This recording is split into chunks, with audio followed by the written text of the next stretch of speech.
Nelson Mandela. A name that resonates with dignity, courage, and the unyielding fight for justice. He was more than a political leader, he was a symbol of freedom, resilience, and reconciliation. Today, we honor the life of a man who changed not only South Africa, but inspired the entire world. Nelson Rolihlahla Mandela was born on July 18, 1918, in the small village of Mvizo, in the Eastern Cape of South Africa. He belonged to the Thembu royal family, part of the Xhosa nation.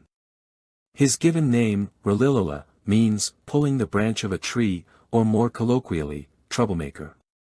The name, Nelson, was given to him by a teacher on his first day of school, as was common practice during the colonial era.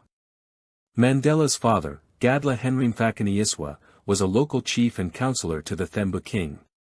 After his father's death when Mandela was just 9 years old, he was adopted by Chief John Ntaba Dalindyebo, the acting regent of the Thembu people. This marked the beginning of Mandela's formal education and exposure to traditional leadership. He attended several institutions, including Fort Hare University, where he became involved in student protests and was eventually expelled. Later, he moved to Johannesburg, where his political awakening deepened. He worked as a law clerk while completing his law degree at the University of Witwatersrand. In the 1940s, Mandela joined the African National Congress, the ANC, and became a founding member of its Youth League.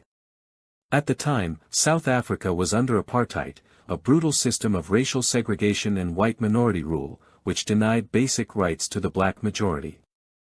Mandela and his comrades in the ANC sought to challenge this system through nonviolent resistance.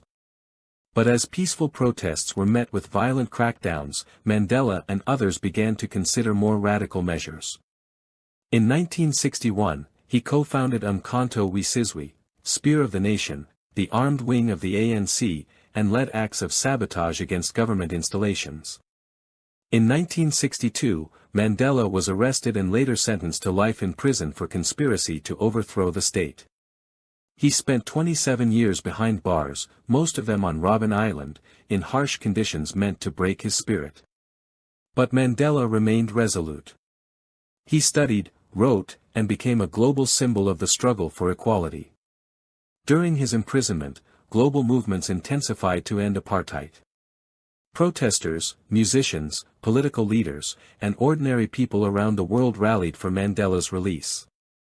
Finally, on February 11, 1990, Nelson Mandela walked free from Victor Verster prison, holding the hand of his then-wife, Winnie Mandela, in front of a crowd of thousands.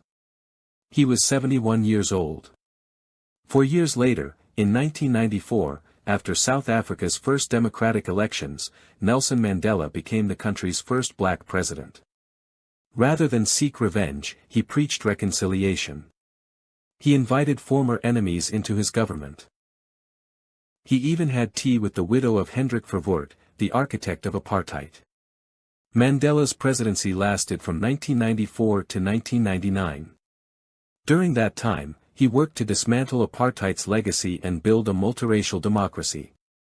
He helped launch the Truth and Reconciliation Commission, chaired by Archbishop Desmond Tutu, which exposed the atrocities of apartheid while promoting national healing. After stepping down from the presidency, Mandela continued to work for peace and justice around the world. He established the Nelson Mandela Foundation, which focused on issues such as HIV, AIDS, rural development, and education. His efforts earned him more than 250 honors, including the Nobel Peace Prize in 1993, which he shared with former President F.W. de Klerk, the man who helped negotiate the end of apartheid. Mandela passed away on December 5, 2013, at the age of 95. The world mourned the loss of a giant, but celebrated the legacy of a man who had transformed a nation and inspired generations.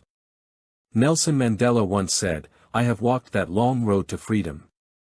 I have tried not to falter, I have made missteps along the way. But I have discovered the secret that after climbing a great hill, one only finds that there are many more hills to climb." His life reminds us that change is possible, even in the face of overwhelming odds.